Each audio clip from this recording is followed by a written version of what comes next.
की पेपरमध्ये छापून आलेलं हे तेवढंच जनतेपर्यंत जातं. हा अर्थसंकल्पाचा प्रेस कॉन्फरन्सच्या माध्यमातून परत माहिती देण्याचा घाट घातला तो याच्यासाठी की याच्या पाठीमागचं विजन काय आहे, हे का केलं आहे, हे जनतेपर्यंत जायला पाहिजे. हे तुमचं म्हणणं एकदम मला मान्य आहे. याच्यात महाराष्ट्र सहमत आहे. आपण वेळेच्या आमचा पेपर जे कळलं जातो तो फोकस असावा अशी आमची महाराष्ट्र फोकस असावा. आपला कुठला पेपरचा? दिव्य मराठी. तुमचं म्हणजे ऐकावंच लागतं तसं ते ऐकून तर मी करणारच आहे. महाराष्ट्राचाच विषय माझ्या हातात आहे. परंतु ना आपण भारताचे नागरिक आहोत. भारताच्या दृष्टीने भारत आत्मनिर्भर होण्यासाठी आणि भारताची विकसनाची गती जी 2047 पर्यंत गाठायची आहे त्यासाठी केलेल्या उपाययोजना आत्तापर्यंत आम्हाला हेच शिकवलं सगळ्या राज्यकर्त्यांनी की अर्थसंकल्प म्हणजे मला काय मिळालं, परंतु देशाचं नियोजन कसं केलेलं आहे. आमच्या जळगाव शहरातल्या जिल्ह्यातल्या अतिशय प्रबुद्ध अशा नागरिकांना हे लक्षात यावं आपल्या माध्यमातून हा या पत्रपरिषदेचा उद्देश आहे की आपण मला थोडं सहकार्य करायला अशी अपेक्षा आहे की ह्या अर्थसंकल्पाच्या निमित्ताने देशभरातल्या युवकांसाठी काय मोदीजींनी दिलं आहे, देशभरातल्या युवा वर्गाच्या चॅलेंजेसला मीट करण्यासाठी काय केलेलं आहे, तसंच कृषी विभागासाठी काय केलं आहे आणि आपण त्यामध्ये कसा हिस्सा मिळवायचा आहे, म्हणजे जळगावकरांनी काय नक्की आपण मागू शकतो हा विषय पण मी त्यामध्ये प्रामुख्याने घेणार आहे. या ज्ञान या चतुसूत्रीवर जेव्हा आमचे पंतप्रधान काम करतात त्यांची नीती ही गरीब, अन्नदाता, नारी आणि युवा ह्या विषयासाठी प्रामुख्याने काम करताना असं लक्षात घेतलेलं आहे की ह्या चारही घटकांना ॲड्रेस होईल आणि या वर्षभराचं प्लॅनिंग हे असलेल्या अवेलेबल रिसोर्सेसमध्ये कसं करायचं, त्याचबरोबर याचा फायदा ज्या ज्या गोष्टी आपण करू त्याचा फायदा हा देशाची सुरक्षा असेल, देशाची आत्मनिर्भरता असेल आणि देशाच्या GDPचा जो आम्हाला उच्चांक गाठायचा आहे $5 ट्रिलियन इकॉनॉमी 2028 पर्यंत 2030 पर्यंत करायची आहे, त्याच्यासाठीचा हा पाया कसा असेल. त्यामुळे विकासाची गती देणारा अर्थसंकल्पामध्ये प्रामुख्याने रोजगाराभिमुख हा अर्थसंकल्प आहे असं एका वेळेत आपल्याला म्हणता येईल. परंतु तो कसा आहे तर 11.11 लाख कोटी एवढं भांडवली गुंतवणूक दिली. भांडवली गुंतवणुकीसाठी प्रोव्हिजन ही 3.4% GDPच्या हे करणारा हा अनेक देशांमधला प्रामुख्याने 2 किंवा 3 नंबरचा हा देश आपण म्हणू शकतो. किंवा आपल्याकडे आता आपल्याला गुंतवणूक करण्यासाठी एक वेळ असा होता की आपल्याला हँड टू माउथ होतं, खाण्यासाठी अन्नासाठी प्रोव्हिजन करण्याची गरज पडत होती, परंतु आज आपण आपल्या भांडवली गुंतवणुकीवर एवढा मोठा खर्च करू शकतो. अशा प्रकारचं चित्र या मागच्या 10 वर्षात आपण गाठलेलं आहे. तर 11.11 लाख कोटीच्या भांडवली गुंतवणुकीमध्ये आपल्याला असं लक्षात येईल की लॉंग टर्म विकासाचे प्रकल्प, रोडचे प्रकल्प असतील, त्याचबरोबर मोठ्या जलसिंचनाचे प्रकल्प असतील, या सगळ्या प्रकल्पामधून रोजगार निर्मितीला चालना देण्यात आलेली आहे. प्रामुख्याने महाराष्ट्रात जर घेतलं तर रेल्वेच्या विषयामध्ये पूर्ण भारतासाठी 15,940 कोटीचा अर्थसंकल्पचं बजेट आपल्याकडे महाराष्ट्रासाठी त्यातलं केलेलं आहे. त्यामुळे आपल्याला विचार केला पाहिजे की 128 स्थानकाचं नूतनीकरण यामध्ये होणार आहे. जळगावचं आपण म्हणाला त्याप्रमाणे 5 स्टेशन हे जळगाव जिल्ह्यातले आहेत अमृत भारत योजनेअंतर्गत. म्हणजे आणि त्याचबरोबर वंदे भारत एक्सप्रेस सुद्धा कालचीच बातमी आहे. सगळं उठून एका दिवसात बजेटच्या दिवशी येईल अशी अपेक्षा आपण पण नाही केली पाहिजे. आपल्याला माहिती पाहिजे की आपण टप्प्याटप्प्याने त्या विषयामध्ये घोषणा होत असतात. सगळ्यात महत्वाचं महाराष्ट्राला जे मिळालंय ते वाढवणचं पोर्ट. हे वाढवणचं पोर्ट बजेटच्या आधीच झालं, बजेट दिवशी काय मिळालं असं म्हणून नाही चालणार आहे. तर बजेटच्या वर्षामध्ये हे आपल्याला जाहीर केलं की 76,000 कोटीचं जे इन्व्हेस्टमेंट आहे ते वाढवण म्हणजे डहाणूच्या जवळ अशा प्रकारचं पोर्ट होत आहे. ते डीप ड्राफ्ट पोर्ट आहे. हा विशेष आहे. भारतातलं ते पहिलं पोर्ट असेल. आपल्याकडे जलवाहतुकीसाठी जे डीप ड्राफ्ट अवेलेबलच नव्हता भारतामध्ये तो आता उपलब्ध झाला. बऱ्याच वेळा म्हणजे नेहमीच आपल्याला हे करायला लागायचं की डीप ड्राफ्टचे जे मोठे मालवाहतुकीचे जहाज आहेत ते कोलंबोला यायचे, कोलंबोतून ते शिफ्ट व्हायचे, छोट्या जहाजात मटेरियल मग JNPT मध्ये यायचं.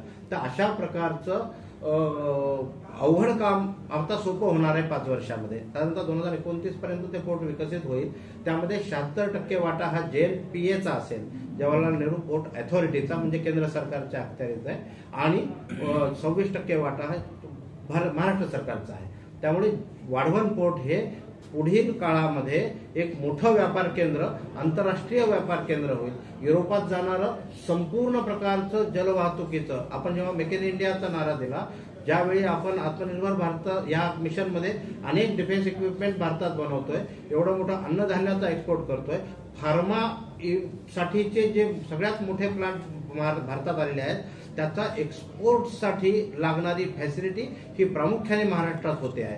त्यामुळे आपल्याला महाराष्ट्राचा एक आनंदाचा भाग असा आहे की तो महाराष्ट्रात तर आहेच, पण आपल्याला जळगावपासून सुद्धा बऱ्यापैकी जवळ अशा प्रकारचं पालघर जिल्ह्यामध्येच ते आहे. त्यामुळे एक्सपोर्टर्सची सुविधेसाठी ह्या मोठा बदल यातला होईल.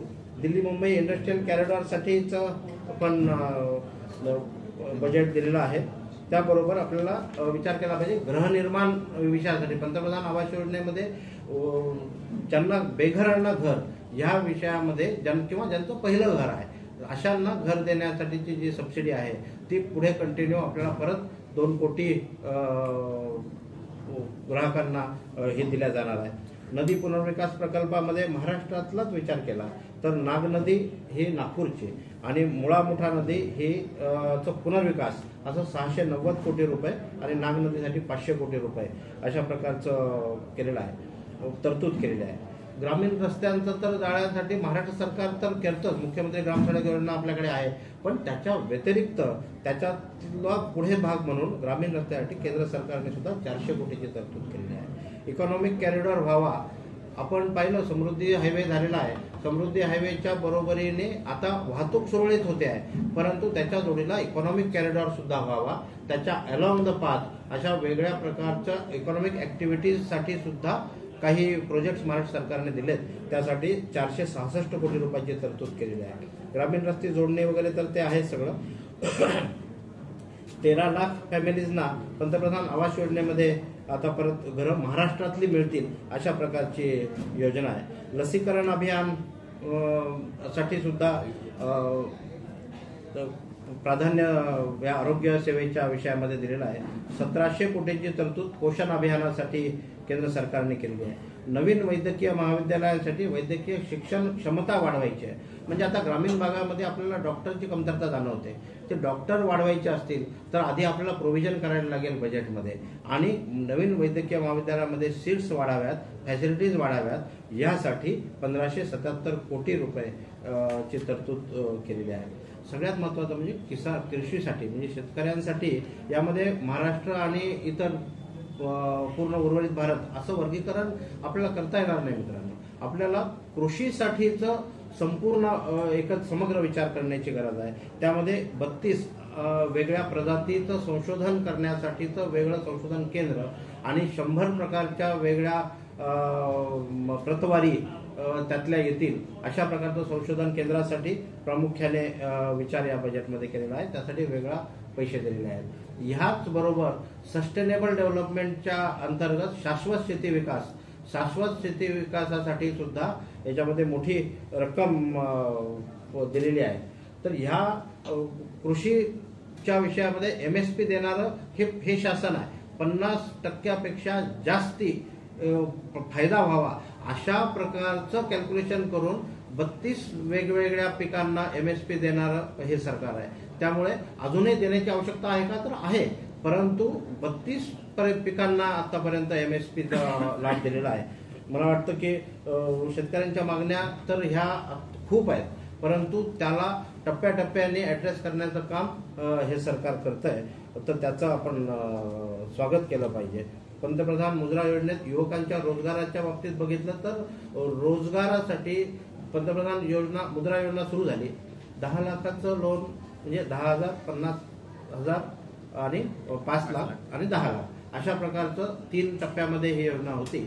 तर या योजनेमध्ये ज्यांनी 10 लाखाचं लोन घेऊन फेडलंय त्यांना आता 20 लाखापर्यंत इलिजिबिलिटी केलेली आहे.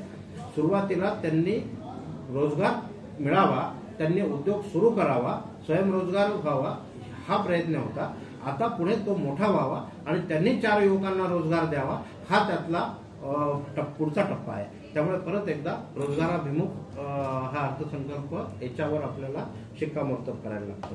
त्याचबरोबरीने नवीन युवकांना जो फ्रेश कॅन्डिडेट्स आहेत त्यांच्यासाठी एम्प्लॉयमेंटचं ईज ऑफ एम्प्लॉयमेंटसाठी जवळजवळ 500 मोठ्या कंपन्यांमध्ये इंटर्नशिपसाठी काय व्हायचं आधी की कॉलेज पत्र द्यायचं आणि मग ते मुलं अनेक वेगवेगळ्या कंपन्यांमध्ये फिरायचे की द्या आम्हाला जिथं ओळख असेल तिथं जायचं. परंतु आता प्रोव्हिजन केली आहे सरकारने, त्याचं मॅच मेकिंगचं पोर्टल पण होईल लवकरच. त्यामुळे मोठ्या कंपन्यांमध्ये इंटर्नशिप करणं, इंटर्न्स घेणं हे त्यांना कंपल्सरी होणार आहे मोठ्या कंपन्यांना, आणि युवकांना संधी मिळणार आहे की सुरुवातीला 6 महिन्याचं इंटर्नशिप त्यामध्ये आपल्याला करता येईल मोठ्या कंपन्यांमध्ये. मग छोट्या कंपन्या तर घेतातच आहेत, त्यांच्यासाठी अप्रेंटिसची व्यवस्था केली. त्याच्यासाठी राज्याने मुख्यमंत्री कार्यप्रशिक्षण योजना काढलेली आहे. त्यामुळे अशा प्रकारचं युवकांना अनुभव नाही म्हणून नोकरी नाही आणि नोकरी नाही म्हणून बेरोजगारी आहे, तर ह्याच्यातला मध्य मार्ग काढण्याचं काम ह्या इंटर्नशिपच्या यांनी केलेलं आहे. तर एम्प्लॉयमेंटच्या दृष्टीने इन्सेंटिव्हाइज करण्यासाठी उद्योगांना आणखीन एक योजना केली की म्हणजे फ्रेश कॅन्डिडेट जर का तुम्ही कामावर घेतला, एखादा इंजिनियर आहे त्याला 1 लाख रुपयाचा पगार दिला मॅक्झिमम, तर त्याचं पहिल्या महिन्याचं वेतन हे सरकार देणार आहे. त्याचबरोबरीला त्याचा जो पहिले 4 वर्षाचा जो PF आहे तो एम्प्लॉयरचा अमाऊंट हे सरकार भरणार आहे, PFचं कॉन्ट्रीब्युशन, आणि तुझ्या एम्प्लॉईच्या कॉन्ट्रीब्युशन मधलं 3000 रुपये हे सरकार भरणार आहे. त्यामुळे याचा विचार केला पाहिजे की रोजगार मिळण्यासाठी प्रोत्साहित करण्याची गरज होती, कारण अनुभव नाही आहे. 2-3 वर्ष अनुभव येईल, पण अनुभव येईपर्यंत त्याने करायचं काय? तर त्याला तुम्ही EPFOच्या कार्यकक्षेत घेतलं तर त्याचा PFचा बोजा हा उद्योजकावर पडणार नाही आणि त्याच्या पगारातलाही कट होणार नाही. अशा प्रकारची छान योजना केंद्र सरकारने दिली आहे. तर या विषयाचं रोजगाराभिमुख अर्थसंकल्प म्हणण्याचं प्रामुख्याने कारण या विषयासाठी येतं. त्याचबरोबर मोठ्या कंपन्या तर पैसे उभेच करतात, मार्केटमधून उभे करतात, सगळंच आहे, मोठ्या होतात. परंतु MSME साठी जो गॅरंटी कव्हर लागतं, तर त्या टर्म लोनच्या गॅरंटीसाठी 100 कोटी रुपयापर्यंतची गॅरंटी सुद्धा केंद्र सरकार देणार आहे. आपण बऱ्याचदा ऐकतो शासकीय हमी आहे, या प्रकल्पाला आहे, त्या प्रकल्पाला. तसं आता उद्योगाच्या अशा प्रकल्पांना सुद्धा शासकीय हमी मिळाली तर तिथे रोजगार वाढेल आणि अशा प्रकारचं हे काम या अर्थसंकल्पातून पुढे येताना दिसतं. सगळ्यात महत्वाचं म्हणजे इंडस्ट्रीयल प्लग अँड प्लेचे पार्क 100 शहरामध्ये भारतात बनवले जाणार आहेत. जळगावकरांना सुद्धा ती संधी आहे, प्रत्येक शहराला, मोठ्या शहराला संधी आहे की ज्या ठिकाणी प्लग अँड प्ले MSME साठी प्लग अँड प्ले सारखे इंडस्ट्रीयल पार्क असावेत. तर आपल्याकडे कुठल्या प्रकारचं ODOP म्हणजे 1 डिस्ट्रिक्ट 1 प्रॉडक्ट जे काही सिलेक्टेड प्रॉडक्ट्स असतील त्यासाठी असेल किंवा इतर प्रॉडक्टसाठी सुद्धा आपल्याला इंडस्ट्रीयल पार्क मिळण्याची शक्यता निर्माण झालेली आहे. तर प्लग अँड प्लेचे इंडस्ट्रीयल पार्क हे 100ची प्रोव्हिजन यामध्ये केलेली आहे. तर या त्याचबरोबर 100 ITIना अद्ययावत करण्यासाठी योजना केली आहे. तर 5 वर्षामध्ये 20 लाख युवकांना त्यामध्ये कौशल विकास केला जाईल.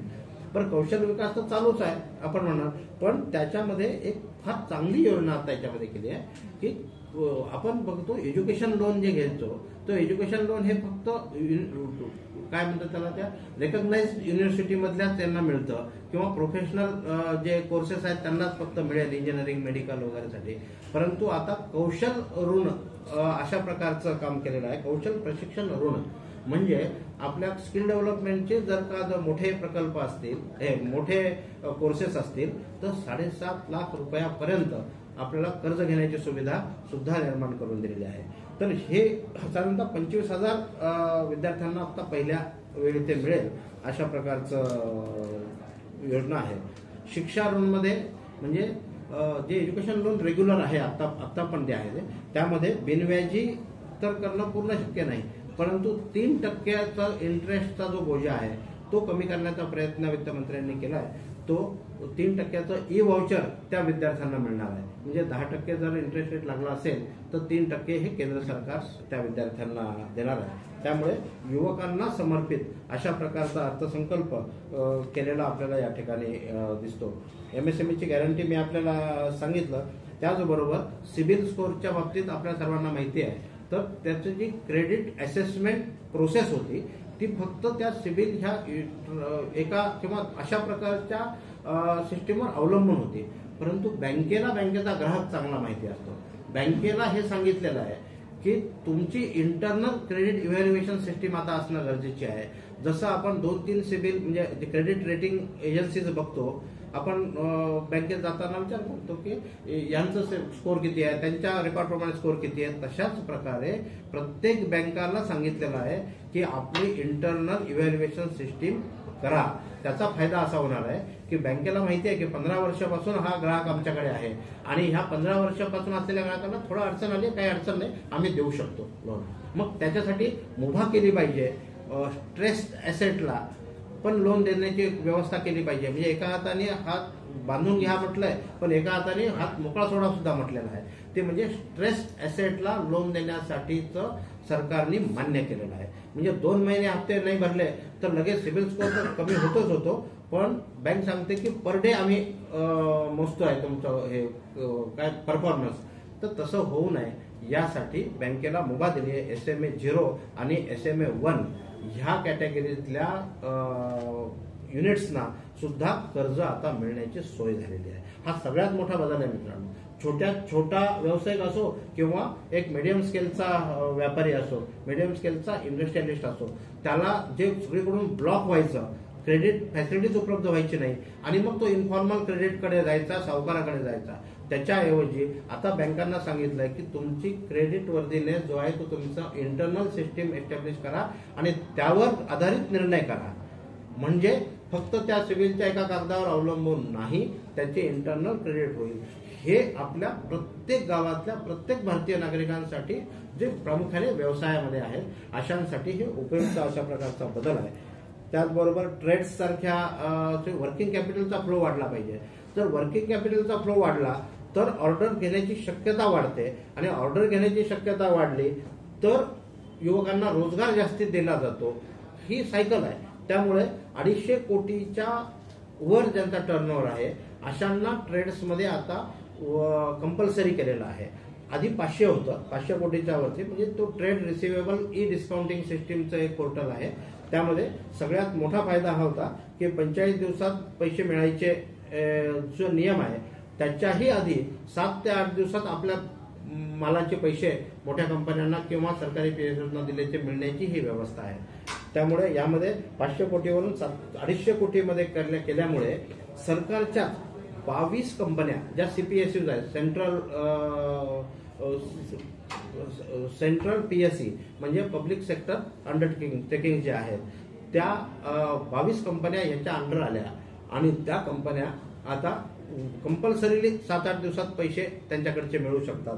त्यामुळे आपण विचार केला पाहिजे उद्योजकांनी, इथल्या व्यापाऱ्यांनी, की आम्ही पारंपरिक कस्टमरला सप्लाय करतो तर 2 महिने पैसे मिळत नाहीत आणि परत भांडू कसं असं वाटतं.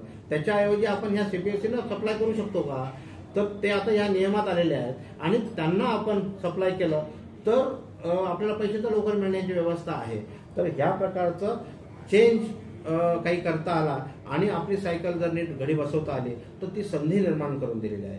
काय होतं, आपण नेहमी आकडेवारीवर जातो, आम्हाला काय दिलं, तर हे सगळं दिलंय, हे सगळं उद्योजकांसाठी, व्यापाऱ्यांसाठी, भारतभरातल्या सगळ्यांसाठी दिलंय. तर याचा लॉंग टर्म बेनिफिट होत असतो. लॉंग टर्म बेनिफिट होण्यासाठी आपल्याला त्याच्या पाठीमागचं विजन लक्षात घेतलं पाहिजे. सिडबीच्या 24 ब्रँचेस होणार आहेत. सिडबीच्या ब्रँचेस 24 होऊन काय करणार आहे, तर 24 ब्रँचेस ह्या डायरेक्ट आता फंडिंग करणार आहेत. आतापर्यंत त्या वेगवेगळ्या बँकांच्या माध्यमातून द्यायच्या, तर आता सिडबीला अलाउ केलेलं आहे डायरेक्ट बँकेमध्ये डायरेक्ट बँकिंग करण्यासाठी. अशा प्रकारचे 242 क्लस्टर्स आयडेंटिफाय केलेले आहेत. म्हणजे जिल्ह्यात एक असं नाही, तर क्लस्टर्स 242 आयडेंटिफाय केलेत. या वर्षात 24, पण 242 ब्रँचेसला परवानगी त्यांना दिलेली आहे. म्हणजे स्मॉल इंडस्ट्री डेव्हलपमेंट बँक ही आता स्ट्रेंथनिंग करण्याचं काम सुरू आहे आणि त्याच्या मार्फत सगळ्या योजना ह्या सिडबीच्या मार्फत केल्या जातात आणि बाकी बँका रिलक्टंट होत्या करायला, म्हणून आता डायरेक्ट शेळबी मैदानात उतरणार आहे. तर त्यामुळे हा फार मोठा बदल आहे. ई कॉमर्सचं निर्यात केंद्र, ई कॉमर्सचे निर्यात केंद्र सुरू करण्याचं धोरण आता घेतलेलं आहे. ई कॉमर्स हा आपल्याला माहिती आहे, विदेशी कंपन्या येऊन इथे आपल्याकडे सगळं नेटवर्किंग आहे, पण ONDC सारखं शासनाने तयार केलेली जे पोर्टल आहे, तर ONDCला सुद्धा चालना मिळावी आणि भारतीय कंपन्यांनी, मॅन्युफॅक्चरर्सनी, छोट्या छोट्या मॅन्युफॅक्चरर्सनी एक्सपोर्ट करावा, ह्याचं मार्गदर्शन केंद्र हे ह्या प्रकारे निर्यात केंद्रामध्ये होणार आहे. त्यामुळे हे सगळ्या शहरांमध्ये होऊ शकतं. त्यामुळे अशा प्रकारचे 1000 केंद्र करण्याचं प्लॅनिंग आहे. या सगळ्यात विशेष म्हणजे फूड इरेडिएशन आणि सुरक्षा, म्हणजे त्याला आपण लॅब टेस्टिंग म्हणू, गुणवत्ता चाचणीसाठीच्या लॅबोरेटरीज करण्याचं प्रमाण याच्यामध्ये वाढवलेलं आहे. त्यामुळे फूड प्रॉडक्ट करावेत, कृषी मालाला प्रोसेसिंग करून पुढे विकावं, यासाठी PM-FME योजना खूप मोठ्या प्रमाणात चालू आहे. आपल्या जळगाव जिल्ह्यातला आकडा खूप मोठा आहे, पण PM-FME योजनेतून मिळालेलं प्रॉडक्ट हे टेस्टिंग करून कुठे घ्यायचं, हा जेव्हा प्रश्न येतो तेव्हा 2 फूड प्रोसेसिंग मिनिस्ट्रीने योजना तयार केलेल्या आहेत. जर मोठं युनिट एखाद्या उद्योजकाचं असेल तर त्यांना मोठी लॅब टाकण्यासाठी अनुदान देण्याची योजना आहे. म्हणजे 3 कोटीपर्यंत त्यांना अनुदान सरकार देतं की तुम्ही लॅब टाका, कारण तुमच्याकडे सेटअप आहे. पण ती लॅब जनतेतल्या छोट्या उद्योजकांसाठी खुली ठेवा, त्यामुळे त्यांच्याकडे तुम्ही पेड बेसिसवर टेस्टिंग करून घेऊ शकता. म्हणजे फॅसिलिटी इथे आली.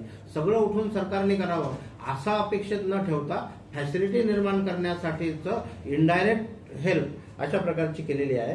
त्याचबरोबर आता डायरेक्ट मल्टी प्रॉडक्ट फूड इरिडिएशन इकाई, आपण माहिती आहे, पिकवण्यासाठी किंवा त्यातलं कीड मारण्यासाठी वेगवेगळं तंत्रज्ञान आता उपलब्ध झालेलं आहे. महाराष्ट्र सरकारने, माननीय मुख्यमंत्र्यांनी आत्ताच जाहीर केलं की कांद्याच्या महाबँक करणार आहेत. त्यात ते इरिडिएशन प्रोसेस आहे. तशाच प्रकारची इतर फळांवर सुद्धा करण्यासाठीचे केंद्र अशा प्रकारचे 50 दिलेले आहेत. आपला जिल्हा सुद्धा हा कृषीप्रधान समजला जातो, तर त्याचं एक सेंटर आपल्याकडे सुद्धा येऊ शकतं. इतकं चांगलं त्याच्यामध्ये स्कोप आहे. तर ह्यामध्ये इंटर्नशिपचं तर मी आपल्याला सांगितलं, इंडस्ट्रियल पार्कचं पण आपल्याला सांगितलं. या सगळ्यात आपल्याला लक्षात येईल की फक्त युवकांना रोजगार आणि सस्टेनेबल डेव्हलपमेंट होण्यासाठी अनेक विषय यामध्ये केलेले आहेत. आकडेवारी तर आपल्याला माहितीच आहे, सर म्हणाले त्याप्रमाणे आपण सगळ्यांनीच ती आकडेवारी छापलेली आहे, लोकांपर्यंत गेलेली आहे.